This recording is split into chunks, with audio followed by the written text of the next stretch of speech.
Hello, race fans, and welcome to the official NASCAR iRacing series presented by V8 Online. It's week 18 of racing action, and we're coming to you live from the Daytona International Speedway. The 2.5-mile track is going to be all we can handle tonight under the lights, and we want to let you know that tonight's race is broadcasted in glorious high definition and brought to you by Track Racer, Sim Instruments, and Get Dirty MX. My name's JD Smith. With me tonight is my good friend Kane Kraft. As always, we're going to be getting ready for 80 laps around Daytona International Speedway.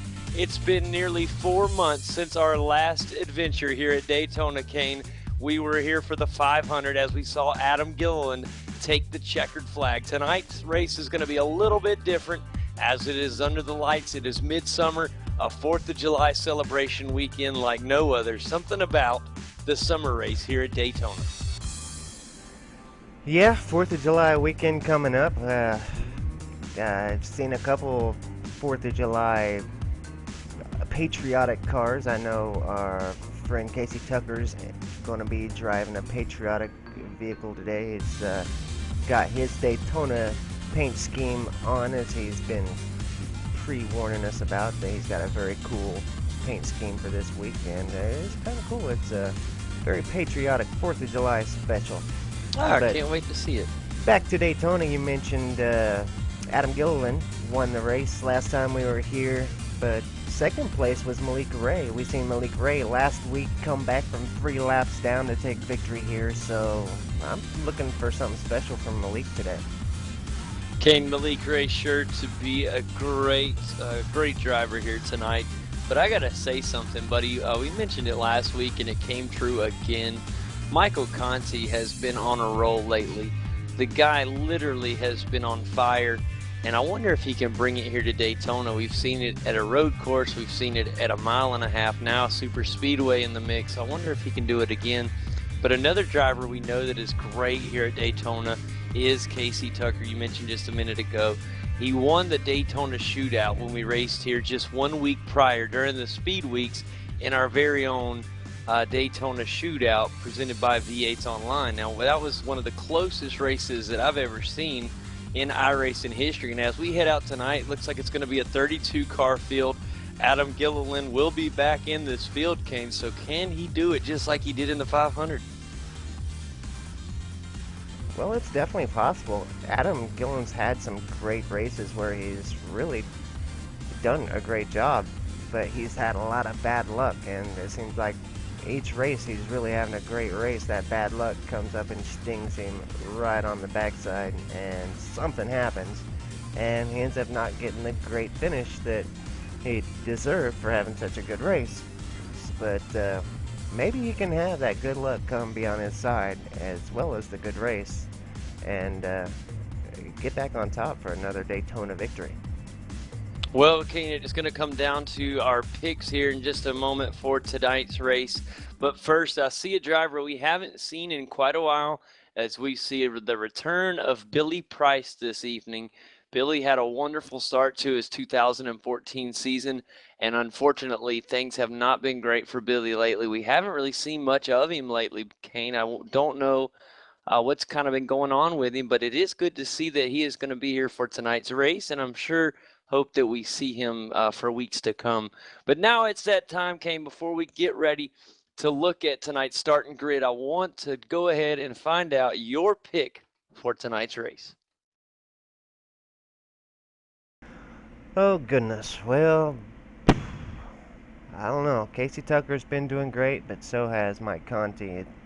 My pick is really going to be between those two because those two have been so hot lately. So I don't know. I'm going to say that Casey Tucker is going to edge out a victory over Mike Conti tonight. So Casey Tucker, the pick for Kane Kraft. You saw him win here back in the Daytona Shootout.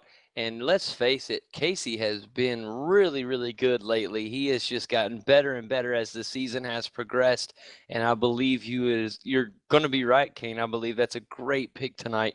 I definitely think Casey will be up near the front at the right time. That has a lot to do with Daytona, is being at the right place at the right time, being able to put yourself in a situation where when we get down to laps 78, 79, and 80, you're in a place where you can make that move to the front. And that is what Daytona is all about. Any of the plate tracks, it's about getting in the right place at the right time. Different strategies. We'll see guys at the front. We'll see guys that like to hang out in the back. They'll move to the front later and stay out of trouble and avoid the quote unquote big one. Now, it's time for my pick in the race tonight. And my pick tonight, Kane, is going to be somebody that may surprise you. He is definitely a good driver. He has had some bad luck lately, but I say it's all going to end tonight. I'm going to go out on a limb tonight, and I'm going to go for a pick that is going to be quite interesting. I'm going to go with Chris Overland in tonight's race in the number 19 Menard Chevy. I think Chris Overland is going to do fantastic. He finished fifth place in the Daytona 500. He knows this track well. He's going to come out. He's starting all the way back in 25th tonight, but he's my shot to win it. I'm going for a long shot here at Daytona. Now let's look at the starting grid tonight, Kane. As we look at how the guys are going to get ready to start the race this evening, we have to stay focused on our pole sitter tonight. It's the number 13 machine of Logan Sheets, who has been on the pole. On the outside pole starting second tonight, it will be Chad Coleman. So two newer names out on the front two spots here at Daytona. Sitting in the third spot, there's no surprise here. Patrick Crabtree in the number 7 Raptor Ford Fusion will be in the third position. David Rattler will be leading off fourth. Stephen Esney has been fantastic lately. He'll be restarting. He'll be starting the race in fifth. Shane Daughtery will be starting sixth. Corey Vincent in the 7th position tonight. In 8th, it will be Casey Tucker. Kane's pick will start 8th. And then we look back to 9th. It's going to be last time we came here. Adam Gilliland won. He starts 9th. Brian Macklin will start and round out your top 10 guys. Looking at 11th, it'll be Tyler Hill. Alan Bose will start 12th. 13th tonight, Blake Bryant. 14th will be Jordan Worth. Josh Fox, 15th. Looking at the 16th position, it will be Justin Bolton. Now, we all know Justin Bolton has had a little bit of bad luck lately. Ryan Lowe, 17th. Jesse Atchison, 18th. 19th, Colin Keister. Timu Ivanen, 20th. Thomas Davis, 21st. Peter Bennett, 22nd. 23rd, Jordy Lopez Jr. 24th, Michael Guest. Chris Overland, of course, 25th. Greg McKinney will start tonight in the 26th slot. 27th, Billy Price. Brandon Bowie returns to start 28th. 29th, Kyle McCormick. Nathan Wise, 30th. Sasha Wessler, 31st. And the final spot on tonight's grid is Charlie Foster. Kane, this is going to be a very exciting race. I can't wait to get this thing started. How about you, buddy? Oh, I know it's going to be exciting. Plate racing is always exciting. It's, bumper to bumper intensity, gridlock through the whole race. It's a lot of fun. I know that the drivers, some love it, some hate it, but from a spectator point of view, it's exciting. It really is, Kane. And as we're getting ready to get this thing started, I'm having a little bit of technical difficulties with my race screen here. I'm going to have to restart it back up. So I'll be running a second behind here as it is getting things fixed up. But I'm excited of what we're going to see tonight, buddy. Remember, the 500 was a very long race. And it really had to kind of save yourself a long way through that race, 500 miles. We're going to be running a fourth of that tonight, only 80 laps around the track tonight. So we're not even going to be close to the distance we ran back in February. It's a totally different ball game tonight. Yeah, it is. It's going to be a much shorter race. The guys will have to get their moves done quicker. 80 laps is still going to take some time here, but not nearly as long as the 200 laps we had before. So the guys are going to have to get to the front quickly tonight. It's going to be fun to see some of the guys starting in the back, even though, like my pick, Chris Overland, who's going to be starting the race 25th. He's got to rebound from some of the bad luck he's had recently and get back to his winning ways. I know he hasn't really won a race, but he's been up near the front a good bit. He's had some fast cars. That hasn't been the problem. It just seems like every now and again he gets stuck with some bad luck, Kane. And I really hope that he gets things on the right foot tonight.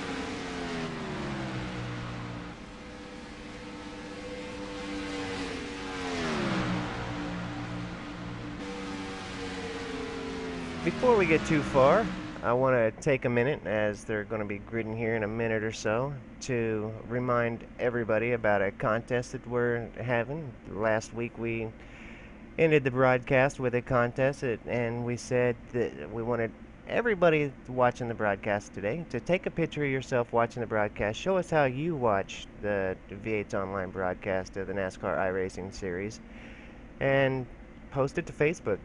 Tag us in the post, or post it to the V8's online wall, and you can find that at facebook.com/V8's online.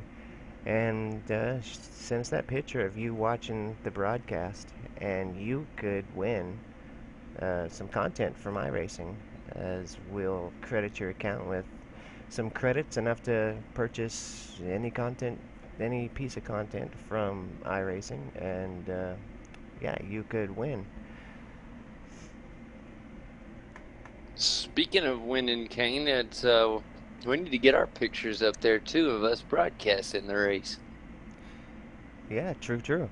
I want to congratulate Joe Burkett. He was the winner last week, and he'll be happy to know that he's got some credits in his account, and he'll be going shopping tonight. So get those pictures taken.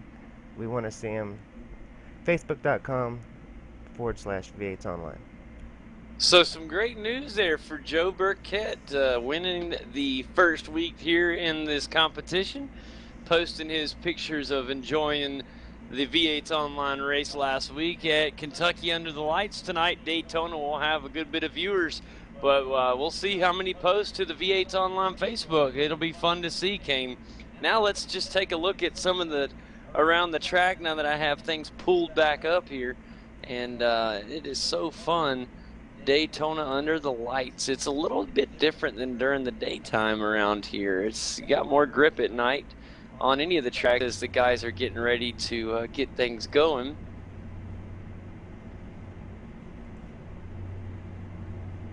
And they're getting ready in the pit road, Kane. I'm excited. We got some new names up in the front that we're not used to seeing in the top of the grid, with Logan Sheets, our pole sitter. We've seen him, but hadn't seen him in a while. Chad Coleman, he's another one. He's starting in the number 26 car tonight. And speaking of some of those, if you're watching in the Ray Bestos, am I saying that right? That's yeah, the Ray Bestos number 26 Ford Fusion is Chad Coleman, and he'll be starting on the outside pole. On the pole tonight will be Logan Sheets in the Sheets Ford Fusion. Looking back in Patrick Crabtree, of course, in the Raptor SVT Ford Fusion. Starting fourth is David Rattler in the Ting. And there's a moo cow on the side of there, buddy. His Ford Fusion, the number 16 car, as the cars roll off. Stephen Esney in the famous Scrabble Chevy SS. Shane Daughtry in sixth in the Coca-Cola Chevy SS. And Kane, let me just go ahead and say, that Chevy SS right there of Shane Daughtry is so far my favorite paint of the race. Very patriotic.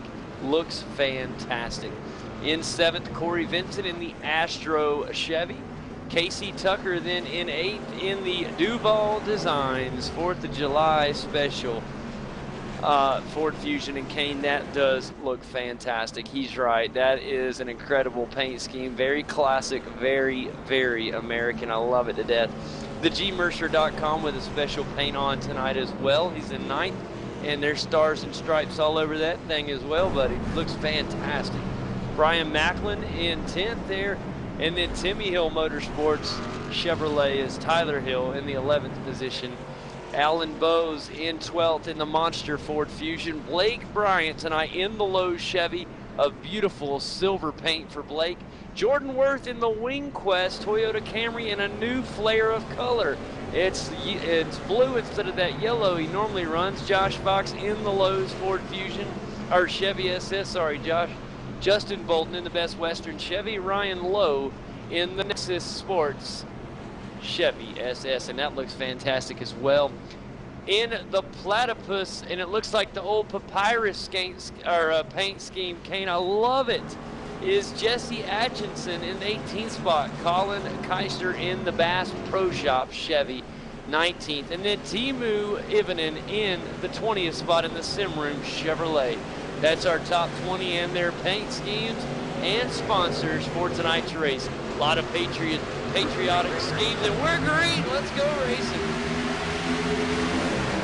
It's Daytona, and we're off to a start, ladies and gentlemen.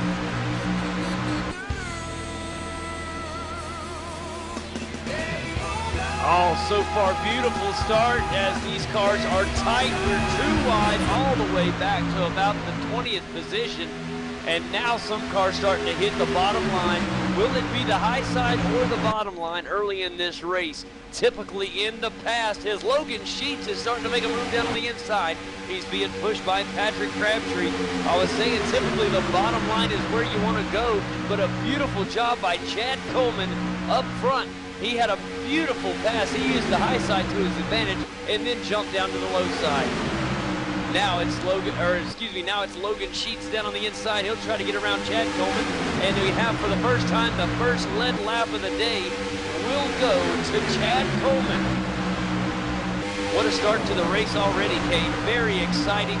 We are packed up too wide for the first 10 to 12 spots. After that is single file for a few ways. Then we get too wide again. And we look at the back of that too wide packet back there, it looks like it's Chris Overland. A great start to the race for Chris. He started 25th in one lap time. He's into 18th.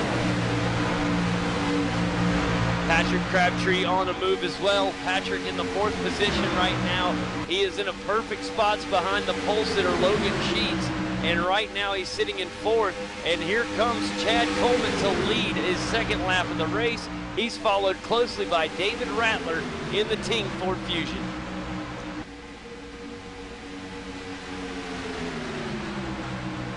Logan Sheets is a name we haven't seen for a while. We've seen him at the beginning of the season. I know we've seen him at Daytona, but haven't seen him for a while. Starting off great though up here at the top of the field. Yeah, it's cool to see him back out there again. Like you said, it has been a little bit of some time. How about the number 5 car, Kane? Colin Keister.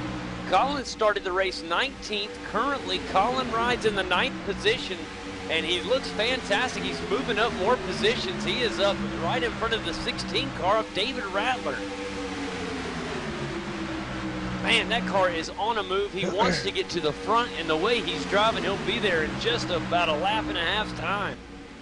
Right now, he's stuck behind the number 4 machine of Jesse Atchison, who scored in the 3rd position at the moment.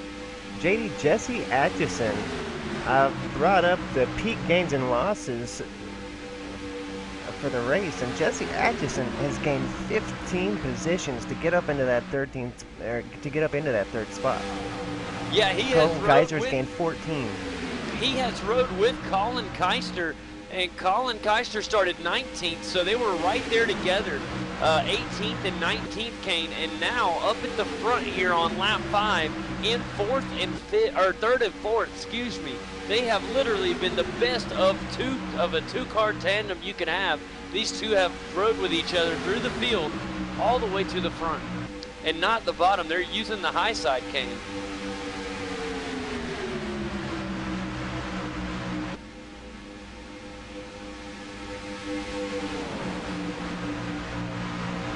Yeah, that's one way to do it. If you've got a good pusher, you can get up on that high side. I've seen it happen many a times where you can go from the back to the front. Very good point. It can happen, Kane, in a hurry. Casey Tucker up in the 3rd place. Scored in 3rd place at the 2nd. About to hit the 2nd spot. There he goes, up in the 2nd. Chad Coleman's normally spotting in this series. Tonight he's decided to go ahead and jump into a car and run tonight, and doing quite well. Oh, it's awesome to see there for Chad Is it? Coleman. Does he normally spot for Casey Tucker? Is that right? I I think want to say he does. I think it's Casey. It's either Casey or Jordy Lopez Jr. It's one of the two. I'm pretty sure. But regardless, it's good to see him on the track tonight. If it is Casey, he's teamed up with him now, and they're working together to get to the front of this field. Oh man, I'm telling you what, it is really cool if that is the case, because that would be so exciting to have your crew chief or your spotter, or even however you want to look at it, right there with you like that. Or in the race, normally on the microphone, giving you the shots, and right now riding out there with you. That's really cool. Be like Ray Everham getting out there with Dale Jr. I mean Dale Sr. when he was there. I mean, it's really neat.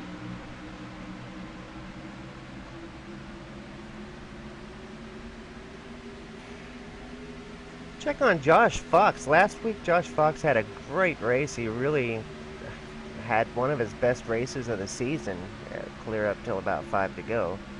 But tonight here at Daytona, he's finding himself back in the 15th position. And doing well, really. He's right in front of Thomas Davis, and right behind is that Alan Bush.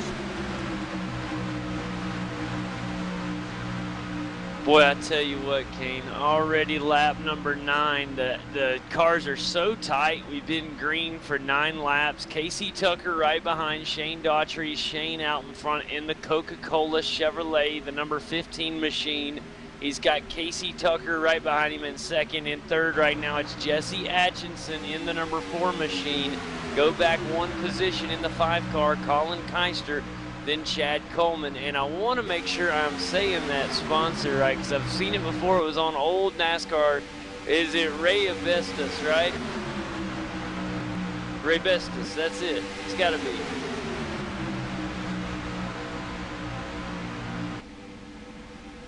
Sounds right anyways. It'll work for now.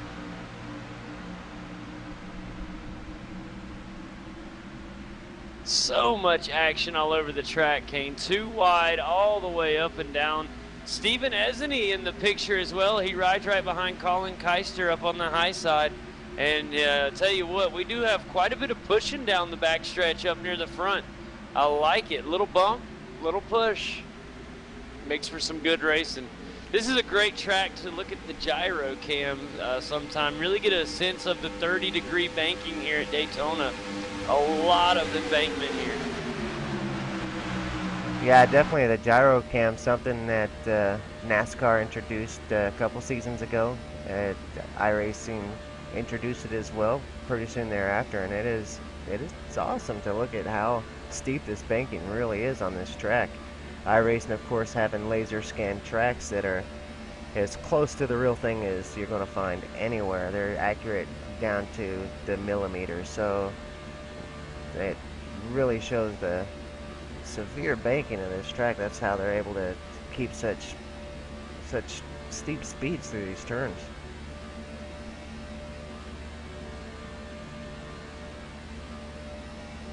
Boy, it is intense. I just can't get over how close these guys are on the track right now, Kane. It just is really impressive.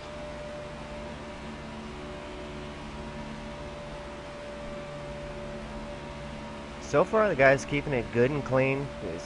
Everybody, again, driving with respect out there tonight. We've seen it last week on at Kentucky, where the drivers just seem to show up with added respect for each other. We had a few cautions, but they were all self-spin, or they were all, accidental spin outs. There wasn't a bunch of contact. There wasn't a bunch of wrecking going on. It was really some good, clean racing, and it was really nice to see the level of respect that they showed up to the track with. Now it's looking like they showed up 2 weeks in a row with this respect. We're going to see some good, clean racing tonight. does look like that, Kane, and that makes me real happy for these guys. I think that the racing tonight will be really, really intense. And but it is with that it being that intense, it has been just fantastically respectful so far. As tight as this field is, no problems so far. Knock on wood, but I think we're going to be just fine tonight. Patrick Crabtree's falling down to the 12th position. Jordy Lopez in 15th position. 14 laps down, JD. That quick. The race is going by really quick tonight. It really is, Kane. It's just under the green flag like this. It's so nice to have the green flag run, and we can really get a sense of how big these green flag runs can be as far as the race moving along. Last time we were here, we ran a 500-mile race, and this time, like I said, only 80 laps, and we're already on lap 14. Just started the thing. Oh, we got some trouble with Josh Fox, Kane. He's blinking out a little bit. And we got to keep an eye on him to make sure that his car is going to be okay. You got to be really careful. Yeah, he is, and you know, it's especially at Daytona that can be devastational. To quote one of your words, he as he blinks out, the car behind him don't see him, so he becomes invisible for a second, and that can cause some serious problems. 3 wide now as Jordy Lopez Jr. squeezes in between, and he gets around clean.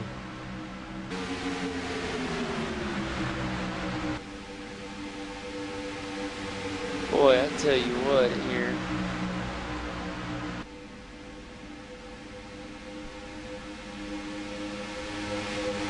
I have been looking at this race, trying to analyze it to myself, and I'm trying to figure out a pattern here, Kane.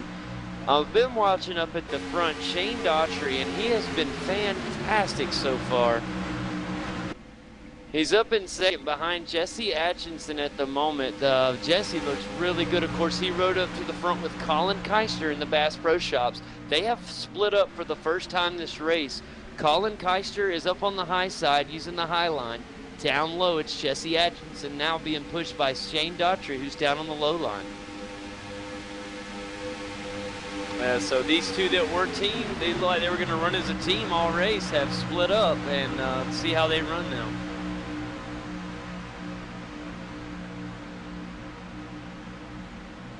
I got a good wide view of the track now, and this is just too awesome. What a great race out there. Adam Gilliland, we talked about being the springtime winner of the Daytona 500, is back in the 19th position. Now, we did see this in the spring. At the start of the race, he dropped back, clear to the back, and it wasn't till the final part of the race where he made his way to the front and ended up winning the thing. That's a very good point, Kane. I forgot about that. That's a really good point. And that could be a big thing today. Ryan Lowe, another driver that's been having a great few races here as of lately. The last 4 or 5 races, he's really done a great job. He finds himself back in the 22nd position. Tyler Hill and Justin Bolton pretty far back in the field, back in 28th and 29th. Yeah, looking at some of the guys we normally see up front, Kane, you're right. Justin Bolton back in 29th, Brandon Bowie back in 30th, Nathan Wise, who's been a newcomer in this series, back in 31st, and of course Jordan Worth. He's been doing good lately. A little bad luck, but today the car just doesn't seem to have it. He's back in 32nd. In fact, that here we might are. Be strategy as well. Sometimes there's a few drivers that prefer to go clear to the back for the first half of the race, kind of like Tony Stewart likes to do, and just hang out and get the laps ticked away, and then the last half of the race you'll see him work the way to the front. Well, another one that likes to do that, Dale Earnhardt Jr. typically. Oh, caution is out for the first time today here on lap 19. Let's find out what's going on around the track, Kane. It is going to be near the middle of the field, It's going to happen around the number 6 car of Adam Gilliland, Kane. And it's a big one. It is. It's actually not the point of origin. I have to move ahead a few cars. I hate to say it, but I believe this happened with the number 31 machine. Oh, it was the 17 car as well, Kane. All involved. That's Logan Sheets down on the bottom.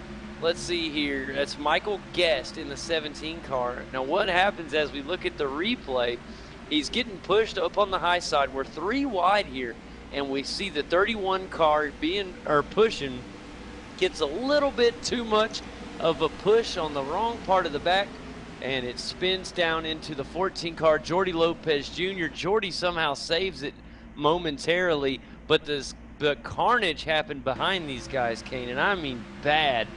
Thomas Davis involved.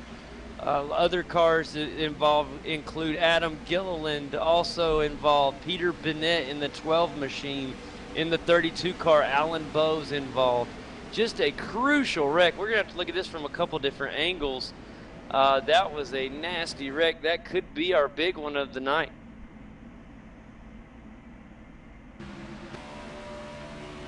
I got to check on my pick, Mr. Chris Overland, to see if he made it through there. I'm going to ride on board with him and just see if he made it through there. I'll let you know how things come out there.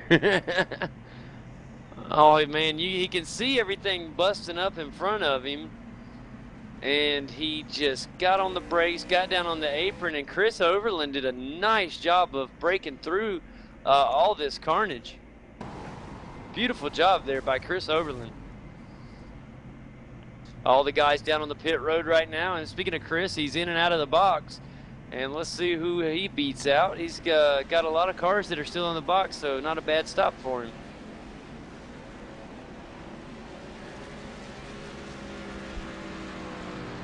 Well, after our first stop of the day, Kane, our first caution of the day, that was a big one, buddy. Yeah, I knew that if we did have one at these speeds, it was going to, and as tight as everybody was running, it was going to be a big one. And that's exactly what it was. It a lot of damage to a lot of cars. It looks like most people will get through it, but actually it's looking like a good 10 cars are out of it. Yeah, Kane, that was a big one. A lot of cars involved. I didn't know if a lot of them had that bad of damage, but apparently so. Peter Bennett looks like he'll be out of it. Alan Bowes, Michael Guest at the moment looks like he'll be out of it. Michael Guest, I just mentioned Brian Macklin. Billy Price is heading into the pits right now in the number 22 Worth Chevy SS. He's actually exiting the pits, I'm sorry. Also exiting the pits in the number 21 machine, it is Greg McKinney, and he has a brand new looking paint out there in the SRG Chevy. It's a really good looking paint on that. Yeah, nice to see Greg McKinney in a new car this week. That's a nice one. Well, Kane, I tell you what, loving a lot of these paint schemes. I think my favorite, it's between Casey Tucker's and definitely the number 15 car of Shane Daughtry. That Coca-Cola Chevy just looks awesome. Also in that top pick, I love it to death. The number 4 machine of Jesse Atchison in the Platypus, the classic papyrus paint scheme there. You remember from NASCAR Racing 2003 season. Do you remember that, Kane? Yeah, definitely. Yeah, it's a good kind of a throwback scheme. I love it. That, and he put it on a Ford, baby. It looks good on a Ford. In the original game, I believe it was on a Ford Taurus. Yeah, that would have been what they ran back then. And I'll go ahead and admit it, I'm a Ford guy, but those Ford Tauruses they used to drive were the ugliest cars of all time in the history of NASCAR.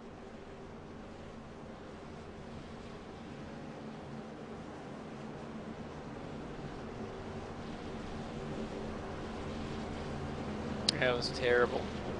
It's nothing compared to the beauty of the Ford Fusion. That Fusion, if you're a Ford fan or not, you have to love it. And I mean, I'll be the first one to admit it. They got the design straight from the Aston Martin, but it still looks awesome. Yeah, they definitely dropped the ball with that particular era of the Ford Taurus. And it was definitely a strange-looking car. Out of the new Ford Fusion, the Chevy SS, and the new Toyota Camry, it's hard to pick a favorite out of the three.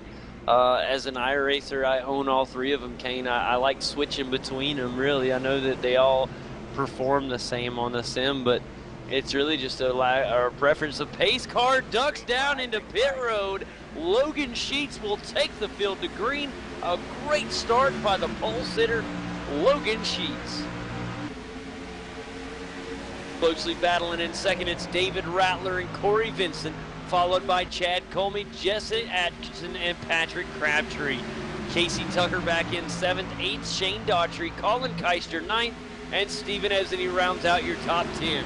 Single file this time around, so that was a little different start than what we'd seen last time around. Now we're starting to see a little bit of pairing up around the track. Chris Overland pushing Timu Ivinen in the number 10 Simroom Chevy. And then right behind in the Target 24 machine, it's Kyle McCormick as he's being pushed by Charlie Foster in the number 29 Last Row Motorsports Chevrolet.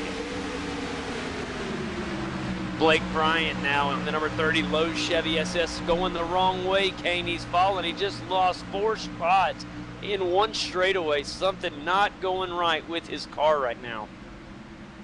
That car may be down a cylinder, some kind of damage to it. Definitely a problem with it.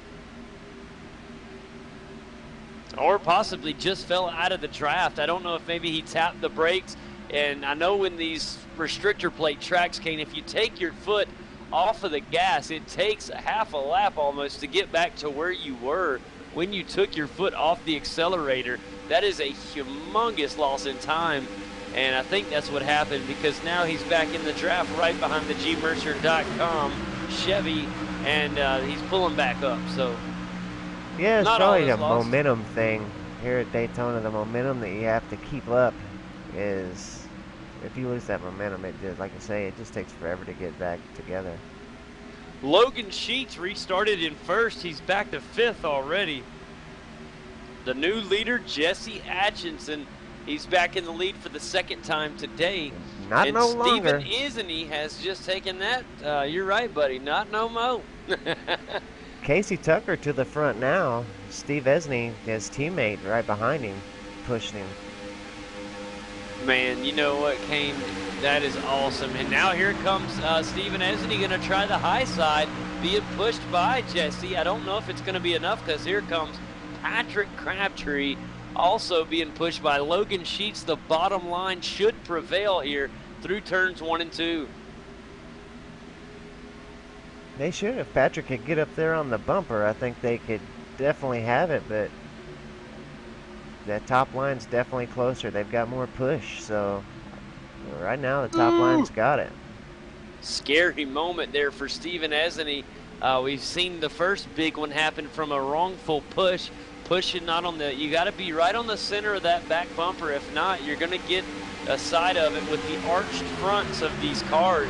They're not square like the car of tomorrow. So when you hit, it actually sends the car in front of you at a downward angle. And that's what we saw in the first wreck. So you got to, if you're going to push, you must hit the center of the car in front of you if you're pushing on that bumper. The moment you get off a few, I mean, literally, you get off a couple inches the wrong way, and it's all she wrote. That's a hard task traveling at 201 miles per hour.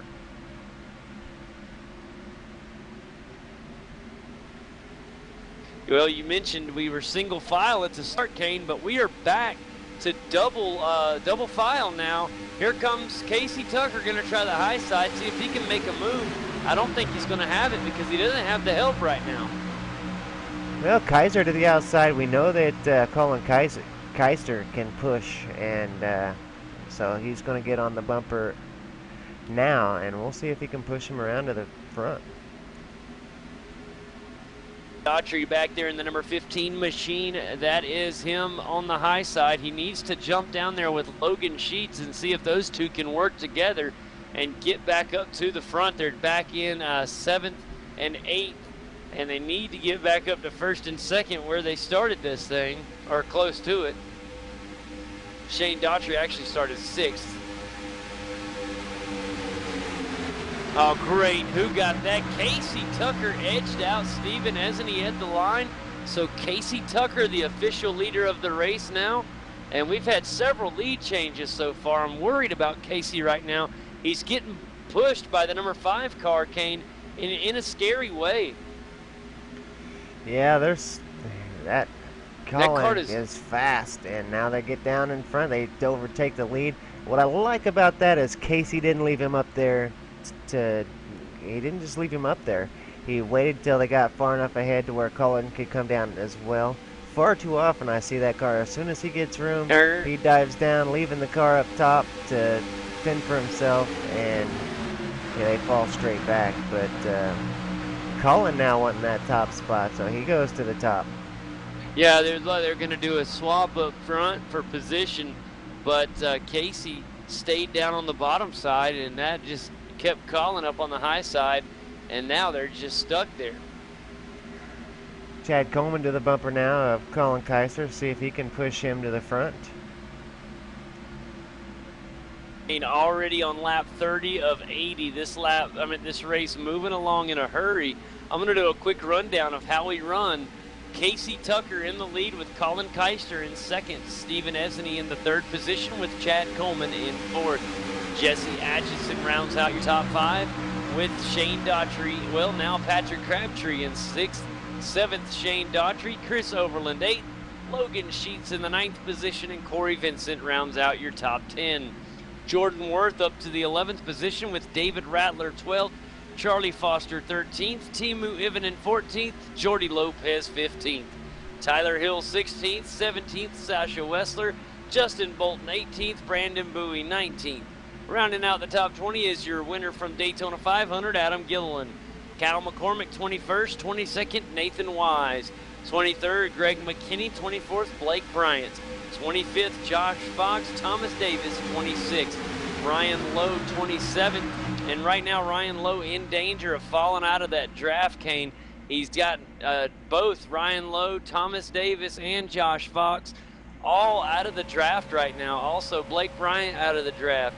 This is dangerous. Right now, if the lucky dog were to come out, it would go to Billy Price, who's 2 laps down. He would gain at least one of those laps back if the caution were to come out right now. But the problem is, if leader comes around, he'll catch Ryan Lowe because he's off that draft. Just depends on how long we stay green here on lap 32. Casey Tucker, a beautiful job, but here comes Stephen Esney. He's going to try to catch him on the high side. He won't do it at the checkered stripe, so we're going to have to do another lap here as he gets a great push from Jesse Atchison up on the high side. It looks like Stephen may get the boost he needs to take the lead here. If he can make it stick, it's going to be tough as he gets really close to making contact with Casey there. And a great push down the backstretch here at Daytona International Speedway. And Stephen Esney will take the lead here on lap 33. Also, guys, keep in mind, Kane, we talked about our pre-race picks.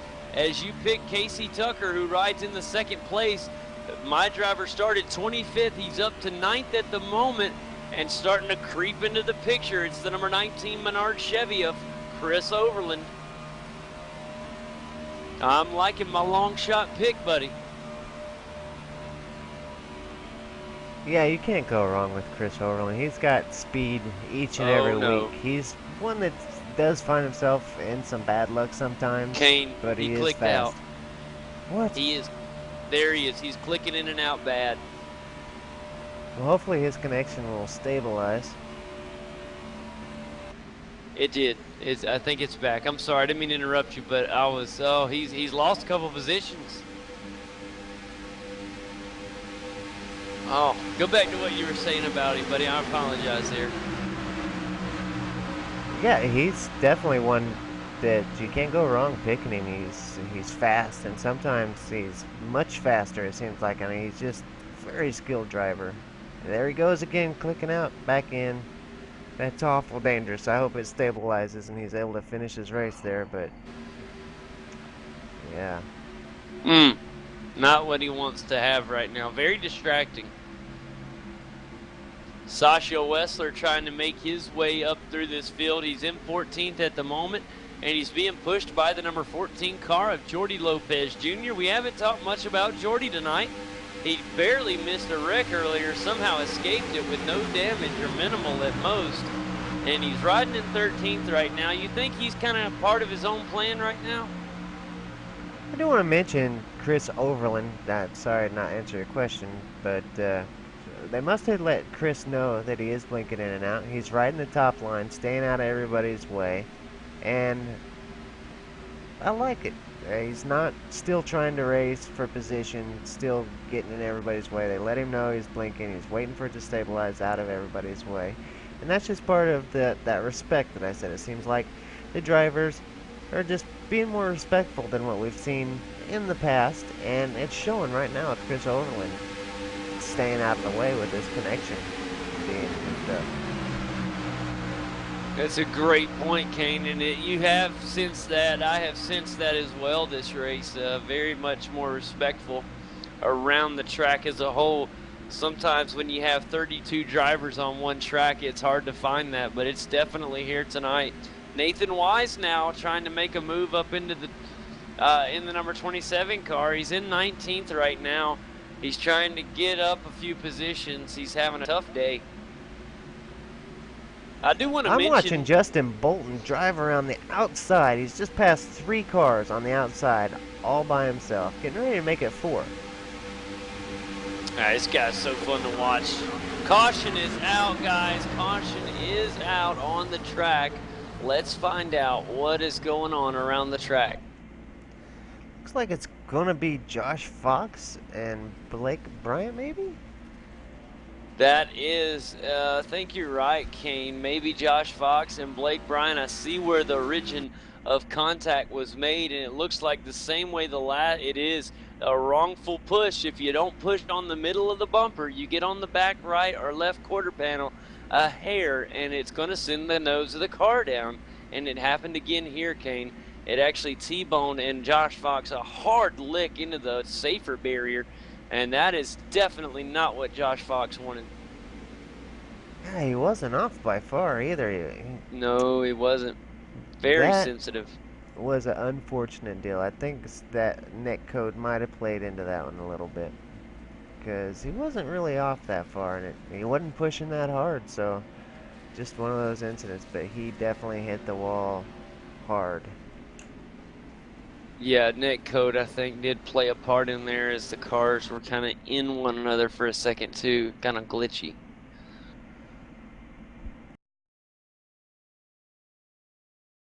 So, yep, that's what I was fixing to do, guys. If you're just joining us, we want to let you know that go to V8's Online Facebook page and post a picture of you watching the race, or you and whoever watching the broadcast tonight, and you'll be entered in for a chance to win iRacing credits from V8's Online. If you want some new content, we'll make sure that we send you guys, send the winner enough credits there to get any content you want on the service there. Is there a track you're wanting to get or a new car? Go out there and get it, because all you got to do is post your picture and be the winner this week. We already had a winner this weekend, and in case he missed it earlier, we'll make another announcement. Yeah, definitely want to congratulate Joe Burkett for his contribution to our Facebook page. He won some iRacing credits there, courtesy of Get Dirty MX. And by the way, he was the only one that posted last week. I want to give him credit, and he got some credits, all right. He got some iRacing credits from V8's Online, so yeah, congratulations.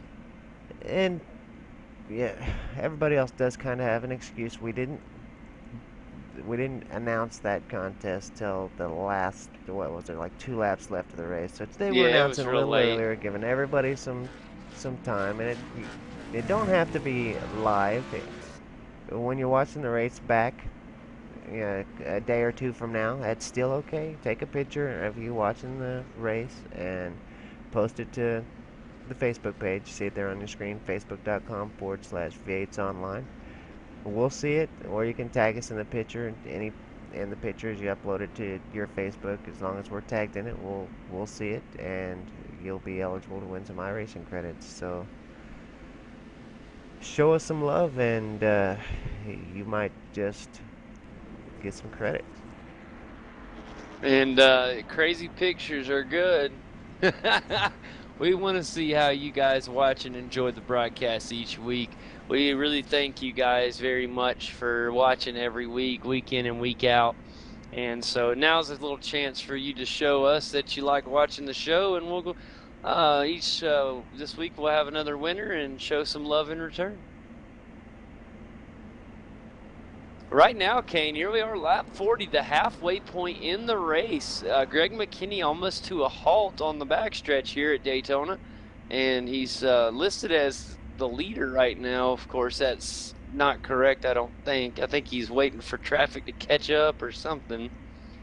It's one of those mixed up fields. The lead car behind the pace car is actually the number 22 machine of Billy Price. Now, Billy Price was 2 laps down. Now the Get Dirty MX lucky dog, when the caution came out, was Ryan Lowe. He was the lead car a lap down, but now we have Ryan Lowe back on the lead lap, as well as Nathan Wise.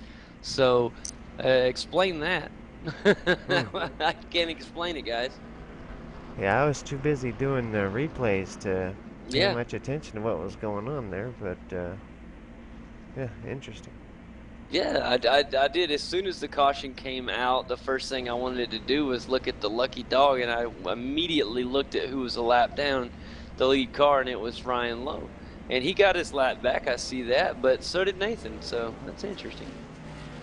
Well, I guess all that matters is what the results say. So Nathan Wise and Ryan Lowe have rejoined the lead lap, and Ryan Lowe is on pit road right now. Nathan Wise rejoining traffic.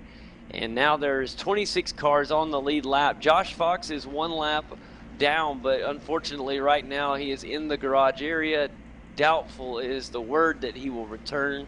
So a tough break for Josh Fox after that netcode induced incident.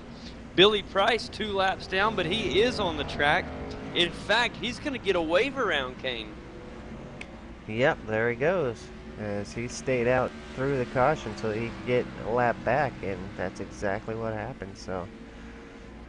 So that is awesome news for Billy Price. If we were to get a quick caution, he would go from 1 lap down back on the lead lap, so he could ultimately go from a 2 lap down spot here to back on the lead lap. His car doesn't have a lot of damage on it, Kane. I think this guy could potentially get back on the lead lap and have a great finish today. It is possible. As we get to the final laps at Daytona, we usually do see a caution or two, and he could potentially get right back on the lead lap. Well, today this is the second caution of the day, so this will be our second restart of the night. And it's going to be an exciting one as the guys are getting ready to go back green here. The lights are off on the pace car, so we are 1 to green here. Problem is, these guys are gridded up kind of funny right now. It's going to restart like this. Your top 10, Patrick Crabtree, Logan Sheets, Greg McKinney, Casey Tucker, row 2. Row 3, Chad Coleman, Shane Daughtry, Jesse Atchison, and Colin Keister, row 4. And David Rattler, Corey Vincent, row 5. All eyes will be on the pace car as it makes its way around turns 3 and 4. Patrick Crabtree will then take a screen for the second time today here at Daytona as we start the second half of our race here on this special night race at Daytona. The pace car is looking to make its turn down to pit road. There it is. Now all eyes on Patrick Crabtree. The flag is green and the gas is down. Let's go.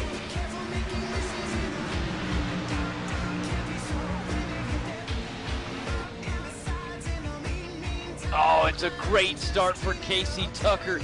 being pushed by the number 15 car, and a beautiful job by Shane Daughtry to give Casey Tucker that aerodynamical advantage. He needs just the push as Casey pushes the Raptor SVT Ford Fusion, and these two look good up in first and second. It's Patrick Crabtree and Casey Tucker. Following them two, it is Shane Daughtry and pole sitter Logan Sheets, followed by then Chad Coleman and Colin Keister. Looking up on the high side, it's Jesse Atchison and David Rattler on the high side. Then we go back another car, it's Corey Vinson in the Astro Chevy. Back another position, it's Charlie Foster in the 29 car. Welcome to the top 10, Charlie. Another car moving up for the first time, close to cracking into the top 10. It is the 14 machine in the P32 Designs Camry, Jordy Lopez Jr. He's got a good pusher right now. We remember Timu Ivan, one of the great pushers from the 500, and here he's doing it again. He's pushing very nicely. I like how he pushes, Kane. He doesn't bump draft. He just stays about a couple feet behind the car in front of him. He's very, very stable. He's a very comforting guy to be pushed by. There's no fear of him bumping in the wrong spot and spinning you out. It's very, very clean. That's what we see right now with him and Jordy, and they're pushing up good. They're actually fixing to catch up to the 29 car, Charlie Foster, in a hurry. And there they are. Checking in on Justin Bolton, as just seen his biggest fan show up in the YouTube chat, so want to check on Justin Bolton, see how he's doing tonight. Yeah, he's made his way up into the 15th position, and that's a one position game. He started out in the 16th spot tonight, so I think he's just kind of hanging out right now, and we're just past the halfway point, so I think we'll see Justin work his way through the field here as the laps start counting down just a little bit further. Well, he's trying to follow the draft there from the Gulf Force Toyota Camry, and he's right there with Brandon Bowie. Anytime he can make the pass, but I think you're right, King. I think he's just enjoying being out of a congested area, and he's just trying to stay out of trouble right now. He's in 15th, which is the spot where he could be in the top 10 at any time he really wanted to, if he really wanted to get onto it. You know that Best Western Chevy is faster than it looks right now. He's got Timmy Hill the Timmy Hill Motorsport machine, Tyler Hill, right behind him. So this is a good little small group of cars. I think they could do some damage in a hurry. Yeah, I agree. I was about to say the same thing with Brandon Bowie up front, Justin Bolton in the middle, and Tyler Hill, and Steve Esney's right back there too. That if these guys wanted to push their way to the front, I think they could do it. All right, for those watching on YouTube right now, I want to thank you personally for watching the show, but I need a comment for you guys. If you know, I want Kane, look at Corey Vinson closely. I want you to get a camera view on Corey Vinson's Astro Chevy, and I need you guys that are on YouTube to do me a favor. I want to know what font that is on that Astro Chevy, because that is Kyle Busch's font, and I have never been able to find it on iRacing. So if you know what font that is and how he got that font to look like that, let me know. Let us know. Leave a comment there. I'd really love to know that. Interesting.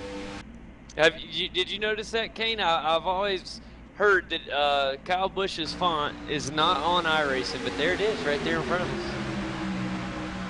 That is it. Well, that is a custom skin, so it's not necessarily on iRacing. No, Kane, the numbers are always. I got you. The number font, not the Astro gaming headset font. The number 18, like Kyle Busch's number 18. Yeah. I got you. Pretty nifty. Got some unstable cars, a lot of turbulent air through this top 10 right now.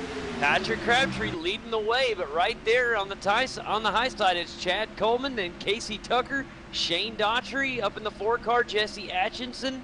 We go back to the 26 car of Chad Coleman. He's falling back a little bit. The high side starting to move.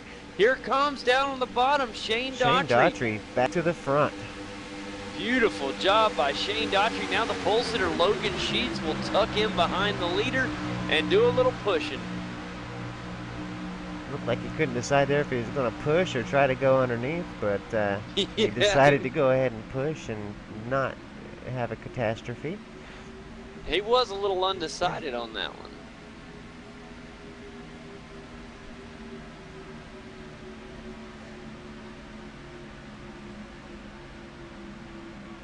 Man, I tell you what, we got some good racing up here. Looking at the last row Motorsports machine, the number 29 car of Charlie Foster. He's up into the top 10. He's in 7th at the moment. He's on the high side of Jordy Lopez right now. And both Charlie Foster and Jordy Lopez started the day pretty far back. Charlie Foster started in the absolute last spot as he started the race in 32nd. And then, of course, Jordy Lopez Jr. started in 23rd. So both cars moved to the front over the long haul, and they're looking good.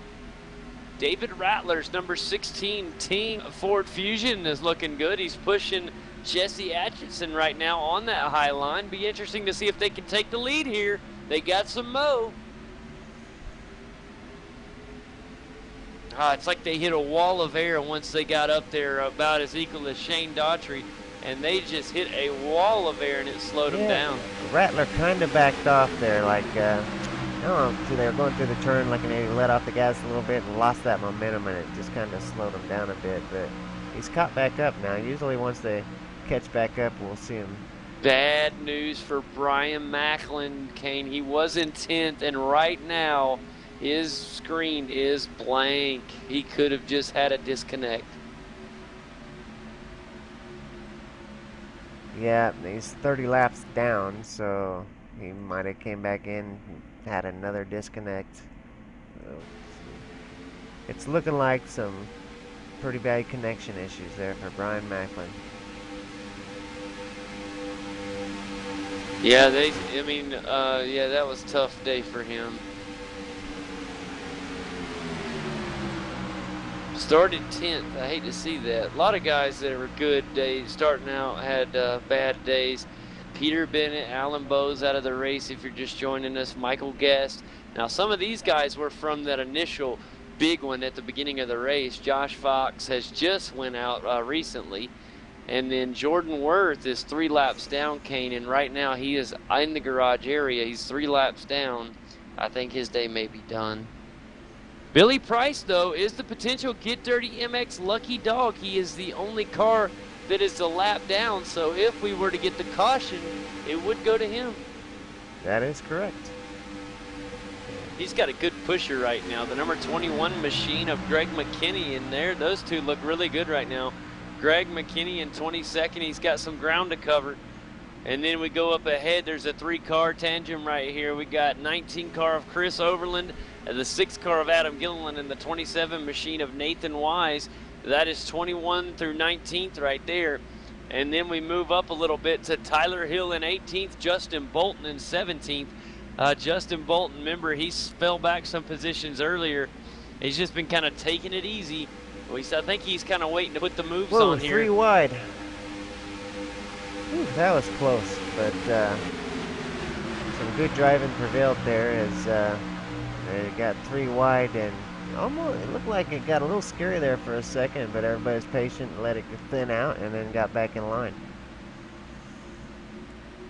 Man, 3 wide racing here at Daytona. It's lap 54 of 80, guys. This thing will be over before we know it, especially if we stay green like this.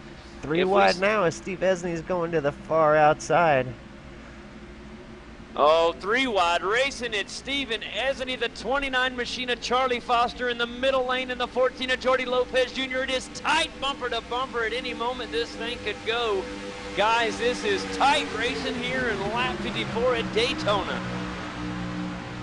Still 3 wide with Steven Esney, Jordy Lopez Jr. in the 16 car of David Rattler. Now it's 3 wide as Steven Esney moves up ahead to the number 4 Jesse Atchison and the 26 car of Chad Coleman. Still 3 wide, 3 rows back. Yeah, 24 car of Kyle McCormick trying to push Steve Esney through, and then the number 5 car of Colin Keister. Take a screenshot of that, boys. That's racing.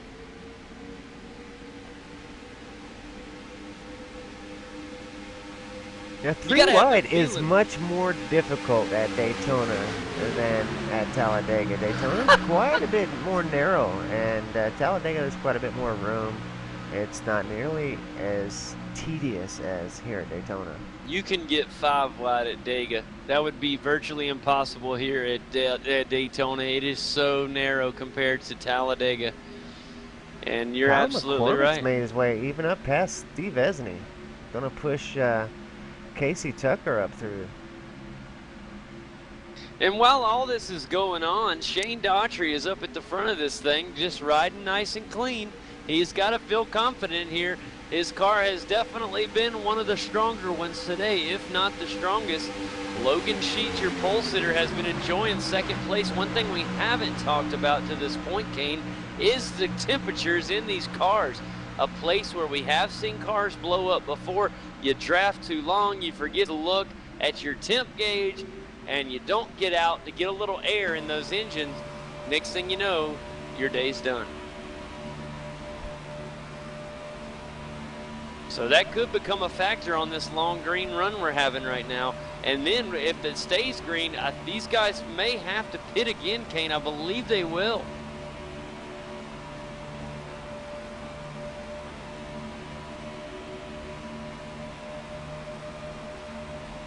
I think we could see one more pit stop.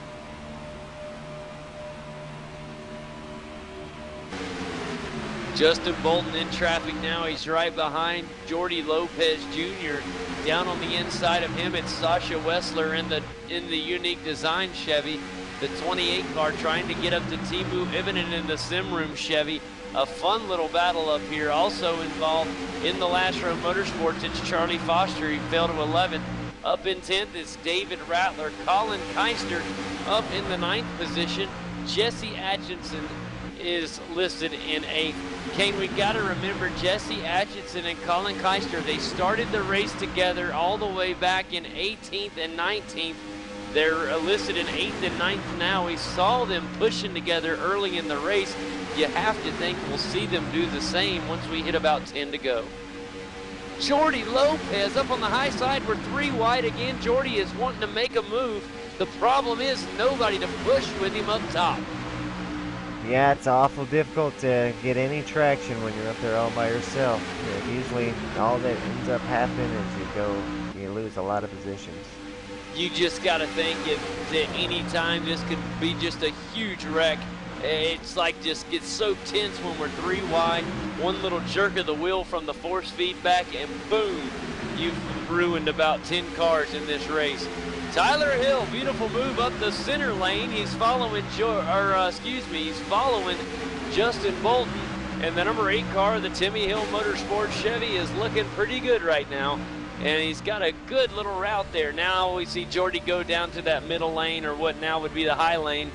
No more 3 wide racing for Jordy. He's tucked in right in front of that 18 car. Casey Tucker, we've talked a lot about him in this race, and right now he's trying to poke out on the high side to lead this lap over Shane Daughtry, who's led the past probably 10 or 11 laps or so.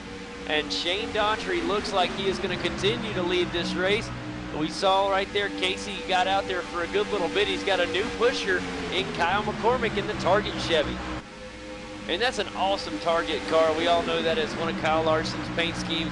His USA paint. It's always red and white, but they have the blue stripe there for the red, white, and blue. I love all the patriotic schemes out on the track.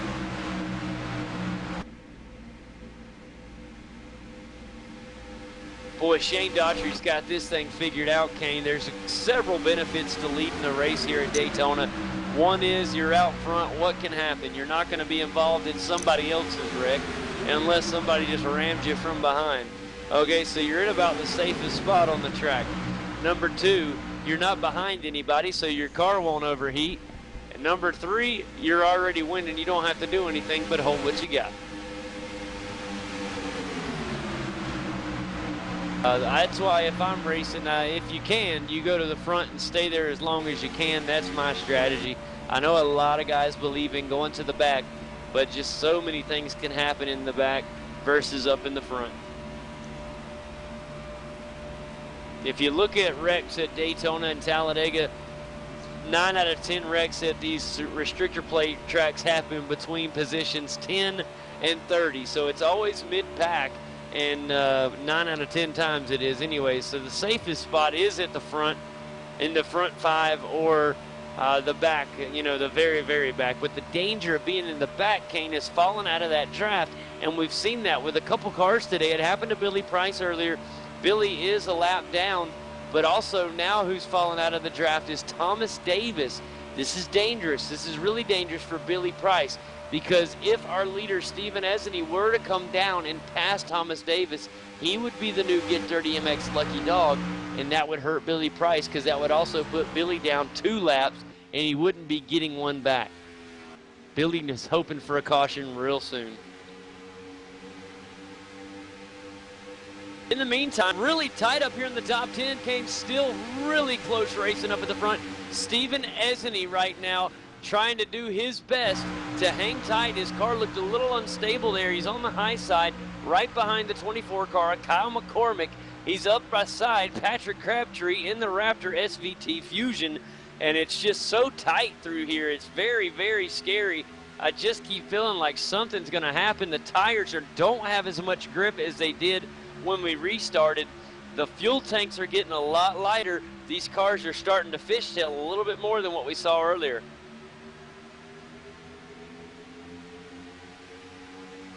Oh, here comes Casey Tucker on the high side. Can he make it work? Can he lead the lap? I don't think he has enough. He will not be able to lead this lap. Shane Daughtry is just on a tear at the front. Oh, Casey Tucker now has a good push now from Greg McKinney, Kyle McCormick. I'm sorry, Kyle. And now you see him passing Billy Price, so that hurts. Billy Price is now 2 laps down, Kane, and right now it is not looking good. But look at the 24 car. It's Kyle McCormick through the middle, and we have a new leader for the moment. It's the 24 car of Kyle McCormick in the Target Chevy SS. Beautiful move.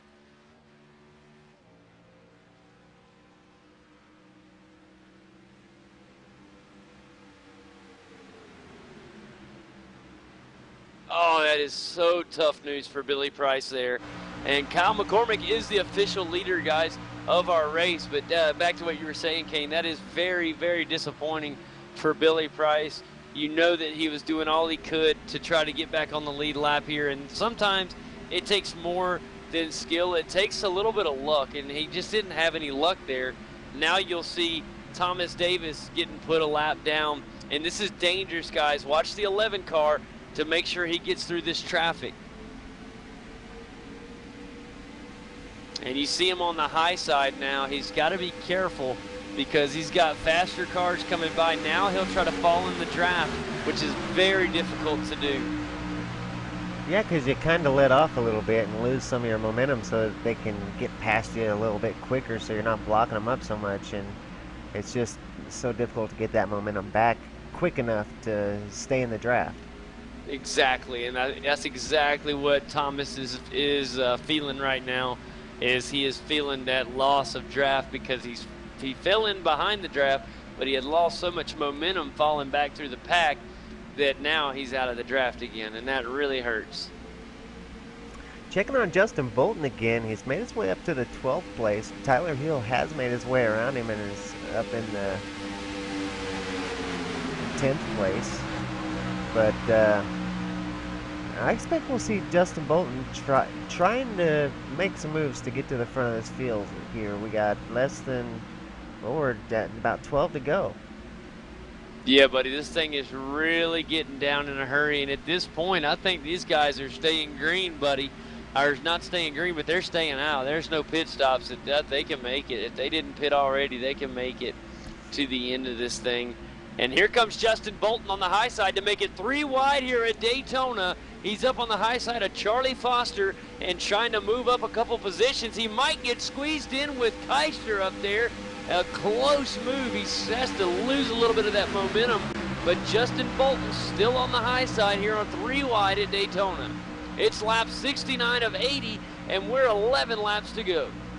Adam Gillen kind of left him up there on the high side. I thought Adam was going to go ahead and push him on around. I think that's all it's going to take is to get somebody willing to go around there. But it's kind of falls back to that respect thing we was talking about, where three wide at Daytona is not necessarily disrespectful, but the drivers just seem to be keeping it extra clean here the last couple races, and it seems like they're just being a little more reserved about going three wide here at Daytona. Which it's just fantastic to see this new kind of attitude that we're seeing from these guys. Everybody's being extra respectful. Even here, three wide, it seems like they're doing it with reservation now. Justin Bolton here is going to lose out. It cost him a spot here as Adam Gillen's made his way around. Just hoping that somebody would get up behind and give him the push, and nobody did. Another thing to keep an eye on when you talk about it too, Kane, is about the reservation of the drivers. Is you got to remember it's a couple weeks now. It's been several weeks since we've experienced this model. The guys are getting a lot more comfortable. Second, Patrick Crabtree will continue to do well in the point standings as he gets a third place finish here at Daytona. Logan Sheets, the pole sitter, will finish in the top 5 as he finishes 4th, and Tyler Hill, a great top 5 for him in the Timmy Hill Motorsports Chevrolet. Tyler Hill started the day in 11th, Kane, and now he'll finish in 5th. Colin Keister will finish in the 6th position. He started the day in 19th. Looking at Steven Esney, he's been high on the point standings lately as well. He started 5th, will end 7th. Not a bad day at the office for Steven Esney. Corey Vincent will come across the finish line in 8th. Timu Ivinen will come across in 9th. Justin Bolton will round out our top 10. So Justin Bolton, who I believe would have had a fun run there on the last 4 or 5 laps here, unfortunately didn't get that opportunity. He moved up a couple spots, but just needed a couple more laps to make things happen.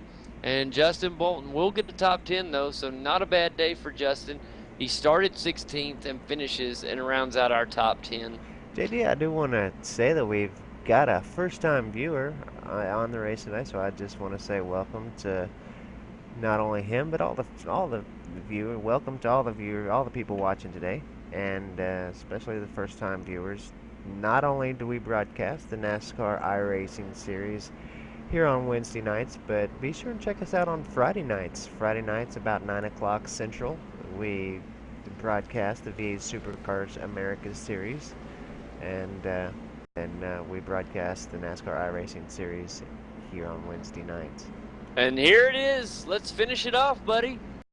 There it is. Kyle McCormick wins here at Daytona, officially crossing the finish line. That's your ball game. Back to what you were saying.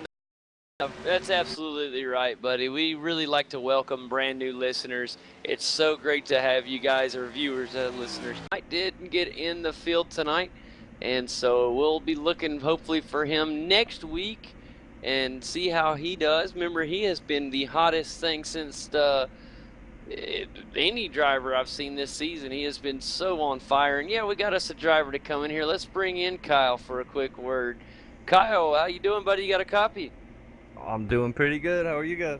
I would say so. We're doing just fine. That was a interesting race at Daytona. Plenty of 3 wide racing tonight. And congratulations, buddy. Tell us about that. The end of that race there. Oh man, what an awesome car. Logan Sheets built it, and pretty solid. And I think we had teammates in the top 10 there, so we could pretty much just ride around and protect that. And just whoever was at the front at the end got it, and I got the lucky spot. I tell you what, the Target Chevrolet looked fantastic out there, buddy. I like the red, white, and blue Target's paint. It just looks really good, especially out there in front. At the end, were you thinking that the caution was going to wave, or were you expecting to go the full distance?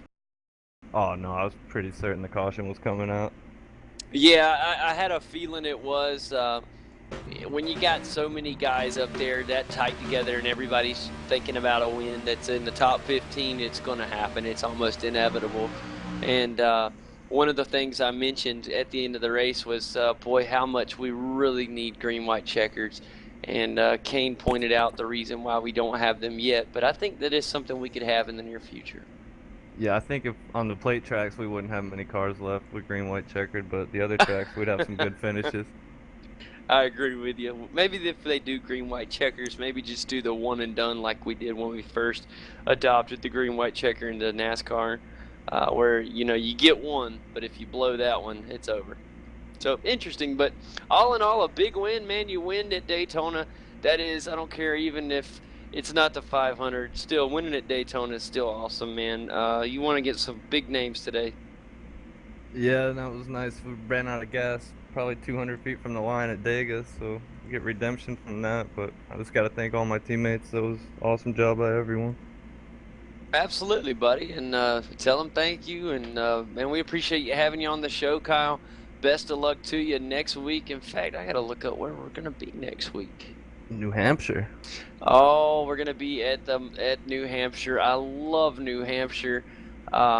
It's a very, very tactical track. You got to find a rhythm there. If you don't have the rhythm, it's so difficult. You really have to adjust that brake bias throughout the race. It's a very interesting track. I know we had some crazy races there last year with different tire strategies and all that. Oh, it's fun. It's fun. I look forward to it, Kyle. And thanks for coming by and having a quick chat with us, buddy. Congratulations on winning this race. Well, thanks, guys. Thanks for having me on. And thanks for doing the broadcast. Oh, you know it, Very brother. welcome. Well, JDPSRG has just really been on fire for the last 4 or 5 weeks. Ever since the little merger thing, those guys have just been fast, and tonight was no different. 4 or 5 of the guys up there at the front, so fantastic. And they were great. Let's bring in a guy who was dominant all race long and just missed the win tonight. Let's talk to Shane Daughtry. Let's bring him in here for a quick word. Shane, do you have a copy with us, brother? I do copy. Excellent. Welcome to the post-race show, brother. We are happy to have you here. Obviously, throughout the race, first of all, before we even talk about the race, man, awesome paint tonight. Love the Coca-Cola patriotic paint. It was just awesome. One of my favorites on the track tonight. But then we look at the race, man. The car looked fantastic. In my opinion, the most dominant car on the track today. I felt like you had the car that was going to win. But ultimately, we just ran a couple laps short there with the caution. Yeah, and it's pretty interesting out front for sure, especially when you're the leader. You don't have to deal with the cars side by side. But the problem I was having toward the end of that race there is I wasn't going to make it on fuel. So I had to drop back and let one of my teammates take the lead for a little bit because I probably was going to be about a lap and a half short. So it was interesting, but I had a lot of fun nonetheless. And I mean, if I'm not going to win, definitely if a guy like Kyle McCormick wins, a teammate is a bonus.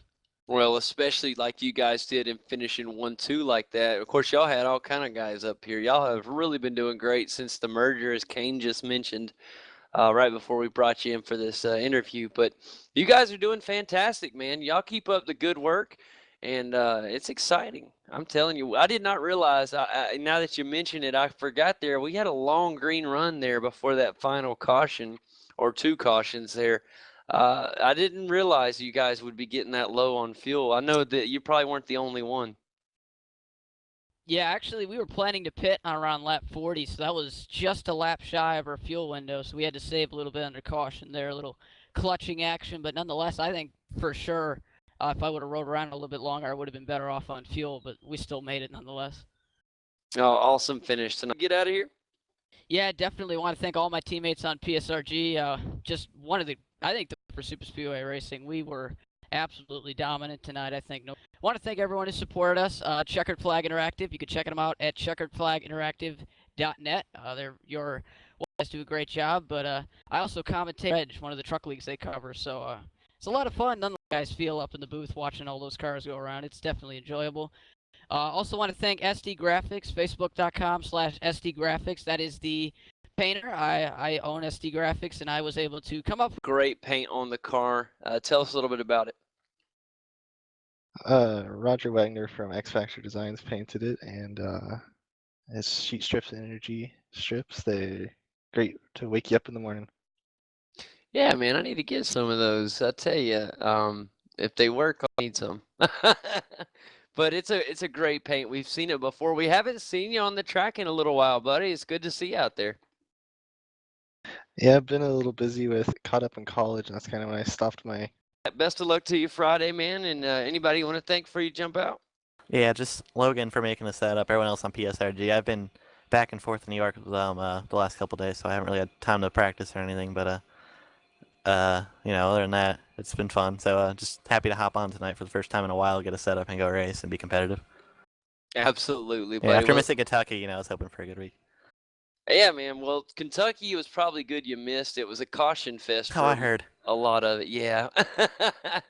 Yeah, I wasn't home or able to race, so missed that week, but it's all right. Still up there second in points, so I'm happy. That's right. Yeah, you're doing fantastic in points. Hope your mom's doing better. Oh, thank you. I'm not sure if, I don't know. I guess I posted that on the forum somewhere. But yeah, thank you. No, your teammates mentioned that your mom wasn't feeling well and wished that's her nice the of best. them. So, yeah, we hope she's doing better. Yeah, doing better. That's why I wasn't around last week, and barely made it home in time to race this week too. So. Absolutely, buddy. Well, we're always happy when you get to come by here and have a word with us post-race. I thought you had a fantastic run tonight, Steven. And we look forward to seeing how things go for you next week at New Hampshire. It's a tough, yeah, tough it's basically place. my home track, so hoping to do well there. Oh, that's what I like to hear, man. I always get psyched up for the home track. Usually guys are a lot better at their home track, so we're excited about it, man. Best of luck to you. Hopefully you'll see me and Patrick. We're going to the race together next weekend, so hopefully we'll be one too. Oh, that's going to be awesome, man. That's really cool. You guys have a blast. And yeah, I'm sure I'll talk to you before then next Wednesday. So. Sounds like a winner, brother. You go get him, man. Good luck Friday, and we'll talk to you next week. Yeah, thanks, guys. See y'all next week. Absolutely, buddy. That is Steven Esney, everybody, driver of the Scrabble Chevrolet. A 7th place finish tonight for a car that ultimately could have done at least a good top 5. He was really close. He had a car that could have won it. Yeah, definitely. Yeah, I don't know if you remember last week or not, but E.J. O'Rourke, he's not here tonight. And if you remember why, it's because he's at Daytona. And that's right. He's going to be watching live tonight, and he's going to send us some pictures, but probably not much going on Wednesday night. But maybe, you know what? Maybe catch us on Friday night when something's actually going on down there when we're doing our V8 Supercar broadcast. That's it. EJ, if you are watching the broadcast, though, buddy, have a blast down there for us, for V8s Online, and for everybody in the NASCAR iRacing Series Top Split. For each and every week we do this, man. Have a cold one for us and have a blast. I'm sure we'll get a full report this week as you come back and tell us all about it. That's got to be a blast down there at Daytona. Kane, that's one track I've never been to, and I'm going to go soon, or I'm going to go nuts. I'm thinking really seriously about going to the 500 in February. Yeah, the Daytona experience would just be awesome. It's too close for me not to go. Like, it is sad that I have not been. I live in Middle Georgia, and I've never been to Daytona, only a short 5-hour drive away. What's going on? I've been to Talladega a bunch. I've been to Atlanta more than, whatever, but I've never been to Daytona. It's going to happen, man. It's going to happen. I've got to go in February. Do want to take a minute to apologize for the lacks of service throughout the last 5 minutes or so. For some reason, Daytona plagues the broadcast with a couple service interruptions, but if anything significant is missing, I will upload it from the backup and replace it so that we're not missing any other race or anything. Not sure what happened. It glitched out for a couple minutes, but now it's all working fantastic. That is weird. Daytona has some kind of glitch in it for broadcasting. I don't know what it is, but boy, I remember the first race we did. It was God, it was bad. It was just full of glitches. But anyways, talking back to racing, Kane, let's talk a little real world racing here. Fantastic race last weekend, anyways, in real NASCAR. But let's talk about the real 400 this weekend. And man, who's your favorite to win it? It's a restrictor plate race, so it's anybody's race. But man, I made a pick today at work. I was talking with the guys at work, and who I picked at work was Chase.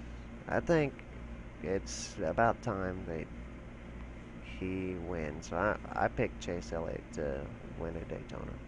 I like it, the young gun, and I love Chase Elliott. I have to pick. Well, you know who I want to win, but we won't go there. Let's. And there's a good chance, I would say. I think so too. Any of the Hendricks cars this year, Kane, are a good choice to win any of the races they're in. Those guys are they're on a roll right now. Jeff Gordon's, I love him. That's my boy. And he's had a phenomenal season. Dale Jr.'s had a phenomenal year as well. Jimmy Johnson's starting to step it up. The only one that's really been kind of off is Casey Kane. Well, if we can remember, Casey Kane usually turns on the heat in the summer months. And unfortunately, he usually kicks it on about Pocono. Well, he's a few weeks late. He hasn't been the Casey that we're used to. And I'm hoping that he'll kick it off this weekend at Daytona. So I'm going to pick a weird, odd pick and go with Casey Kane. That's who you picked for Charlotte. I know. And so I figure if I keep picking him, he'll eventually do me right. You would have had better luck if you kept picking Gordon. You're absolutely right. And I'd love to see Jeff win at Daytona. Obviously, the last Daytona race we saw was Dale Jr. winning, and that was just so awesome, man. It would be great to see Gordon win this time around. That would be awesome. Yeah, I'd be happy. I'm not the biggest Gordon fan, but I'm pretty proud of him this season. He's really done a good job, and he needs another another good season. Like he needs another championship to finish off his career. Just to go out and win a bang. He doesn't. 4-time champion is sounds good, but 5-time champion sounds great. I mean, it really does. And I think that he deserves it. You got to look back at all the years when Jimmy Johnson won those 5 straight championships. You have to look at Jeff Gordon was in his prime then, and for many years there, back to back, it was Jimmy Johnson finishing right in front of Jeff Gordon in second there. And you got to think Jeff may have had at least 5 if there would have been no Jimmy Johnson. The funny thing is Jeff Gordon kind of is the one that brought Jimmy Johnson to Rick Hendrick and introduced him and set him up with Hendrick Motorsports. You put a guy like Jimmy Johnson in a good car and boom, that's what happens.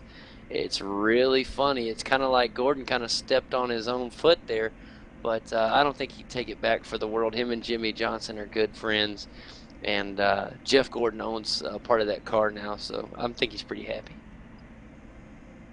I think so. He's definitely having a fantastic year, that's for sure. And it's fun to watch. I really, it's been on the back seat. My NASCAR's been on the back seat for the past couple weeks. I've been in the World Cup zone. And this past week, my USA boys got knocked out. So I'll have to be switching my attention back to NASCAR. But I have been a little bit absent-minded from NASCAR. And I miss it already. I was only out for like 2 or 3 weeks, but I've still missed it. I've got them DVR'd, so I think I'm going to go watch Sonoma. That's the one I didn't get to watch. I know Carl Edwards won, but I didn't really get a chance to watch Sonoma. And you know it's one of my favorite races of the year. I love Sonoma. Yeah, I didn't get to watch it either. Yeah, that was where the last race that I watched was right before that was the first race that I wasn't able to watch either. So I've got some catching up to do myself. Well, it's going to be fun, guys. We mentioned it earlier. For those of you that we're going to mention it one more time, make sure you guys go by V8 Online's Facebook page and post a picture of yourself and whoever you're with watching the broadcast and send it in to our Facebook page, V8 Online. And we are doing a contest, and some lucky winner will get some iRacing credits courtesy of V8 Online. And you're going to love that because we're going to send it out. You can get you some new content. And shoot, you can win it just from sending a picture of yourself watching the broadcast. We want to send a little bit of love back to the audience. We appreciate everything you guys have done. We've had so much good support in the past from you guys, and we just want to give a little back to the community. So show us some love, and we'll show some back there. And that's that. We already had a winner, and Joe Burkett has won the first round of the contest. He won last week. I know we didn't get the message out till late in the broadcast. We've tried to put it out a few times during the show tonight. And but congratulations to him. He's enjoying some new content right now, Kane. Yeah, just a simple selfie with the broadcast in the background. Picture got him. A selfie. Yeah, the first. Take a selfie and put it on V8 Online, and that you could win some content. You know, even if you're a 100% content owner, it's not too long before week 13, and we'll get some more content available, and That's you right. will be wanting that credit. So let's see your pictures. And that's absolutely right. Once week 13 gets here, like I'm a 100% guy, and I would love some more content. I can never have enough iRacing credits. Because I know as soon as week 13 gets here, something's going to come out that I'm going to want. What is going to come out this Donington Park, I think. Donington Park? Okay. That'll be neat. We new road course. Okay. Cool. I think that they're setting up. I'm expecting a small build this time. I believe that the season 4 build is going to be so big that this build is just going to be a little one, because the season 4 build is the build before the last build before Christmas and all that good stuff. So they love to do a big build in the fourth quarter, and I think that it will. I think it will be. Yeah, it will be. He's already announced that it's almost for sure going to have driver swaps on the season 4 build, and you know we're expecting to get the new V8 supercar in the season 4 build. So I agree. I think the season 4 build is even going to be bigger than just those two things. I think they've got some other content that they'll be releasing as well. That's awesome, man. That's just so awesome right there. Well, it was a great race tonight, buddy. I enjoyed it. Daytona is over for 2014. We will not be back here until the 500 in 2015, man. Time flies. Can you believe it's already this deep into the season, buddy? Yeah, that's right. Next week we move on to New Hampshire. Man, that's exciting. New Hampshire is a really, really, really fun track for me. It's, like I said, it's very tactical. A lot of getting in a rhythm there. You have to adjust that brake bias constantly in the car. It just is so important to get your braking down. If not, you lose so much time at New Hampshire, and it's going to be an intense race and a lot of good passing opportunity. Just a lot of passing going on at, or it won't, maybe not as much passing as tonight, but the passes will mean so much more next week, and it'll be really exciting. You're not going to want to miss it. Also, guys, I tell you, with the way the guys have been driving the last couple weeks, I think it's going to be pretty exciting. Because even tonight, we didn't see a lot of big risk moves and things like that. That's caused a bunch of accidents. We've seen a couple accidents, but they weren't caused by overzealousness. Everybody was being pretty respectful out there again tonight. So if this trend continues, this series is just going to become phenomenal. As we've seen with the other series, whenever the drivers really start treating each other with that level of respect, the series it becomes great. It moves from a good series that's enjoyable to watch to a great series that you can't miss. And that's absolutely right, Kane. And this league There I go, calling the league again. With this series, think about how much it has improved since the 500.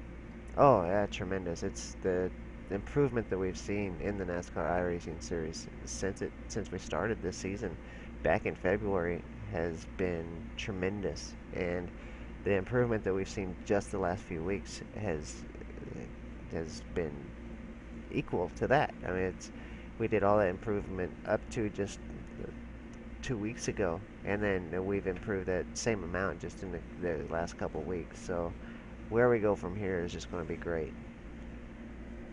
Absolutely, buddy. Well, we're going to have to wrap it up here as it's been another fantastic week here at the NASCAR iRacing Series. And, Kane, it's just getting unbelievable. Now the points will start to be a little more uh, closely paid attention to as it starts to wind down here. In fact, before we go, let's just take a little peek real quick at the remaining schedule in our season here, because the Open Series is a little shorter than the Fixed Series, as we mentioned. So let's look at what we got left. And I'm so excited. We have New Hampshire next week, buddy, and then it's off to the Brickyard for Indianapolis Motor Speedway. I can't wait. Back to Pocono. Then it's Watkins Glen, one of my favorite races of the year. Back to Michigan, back to Bristol, which you know how great that race was. And then my home track, Atlanta Motor Speedway, to kick off our finale at Richmond in week 26. I am just excited, buddy. It's going to be a great finish. And right now, it's up to Patrick Crabtree to hold his lead, or can Steven Esney overtake him for champion here in this 2014 NASCAR iRacing Series Top Split Open Series. I'm telling you, it's going to go down to the wire, buddy. You guys aren't going to want to miss it. Make sure you check us out, guys, you can check us out next week at New Hampshire, but if you want to see some great action in the meantime, make sure you stop by v8sonline.com. Click on the V8 Supercar or V8's Americas tab on Friday night at 10 p.m. Eastern Time, 9 p.m. Central, and check out the V8 Supercar Americas race on Fridays. If you've seen it, you'd already know what we're talking about. We don't have to say anything further. We know you'll be there. If you haven't seen it yet, guys, come see what all the fuss is about. It's such an incredible series. You're not going to want to miss it. We are going to have a fantastic run this week, Kane. And we'll be at a little bit funner track. We were at Orland Park last week. It was really fun. We had 6 wide at one point at Orland Park. It was crazy. Yeah, Marlon McMullen, two-time champion there, got into an incident in the first lap, first turn. Took him clear back to 18th place or something, and he had to work his butt off and made it all the way back up to third by the end of that thing. It was definitely intense. Man, it's just been an unbelievable. For those of you that haven't been by there, here's reason enough to come check it out. We have a 2-time champion, Marlon McMullen, who's trying to make it 3-time right now. He's currently in first place in the points, but he's being chased very closely. No, he's in second. He's in second place, and he's down 34 points. Ooh, so he's getting in danger of losing that 3-time honors. He's trying to get 3-time, and he cannot get it if Sean Kelly is in the lead right now. And Sean Kelly has been on fire lately. You don't want to miss it next week, guys. Friday night, or this week, I apologize. This week, Friday night, 10 p.m. Eastern, 9 p.m. Central. Check it all out at v8sonline.com. Click on the V8's Americas tab and enjoy. In the meantime, you guys have a great night. Kane, anything else you want to throw out there before we take off? Nah, I think that's it. All right, man. We have us a clean bill of fun now for next week, as things are going to be looking very interesting. As New Hampshire, it will be in quite a different track than this super speedway. We'll be on a flat mile track, and it's going to be a blast. In the meantime, from V8 Online, I'm JD Smith. With me tonight is my good buddy Kane Kraft. A great call, buddy. Enjoyed every minute of it. Guys, don't miss out next week as we come to you live from New Hampshire. Y'all have a great night.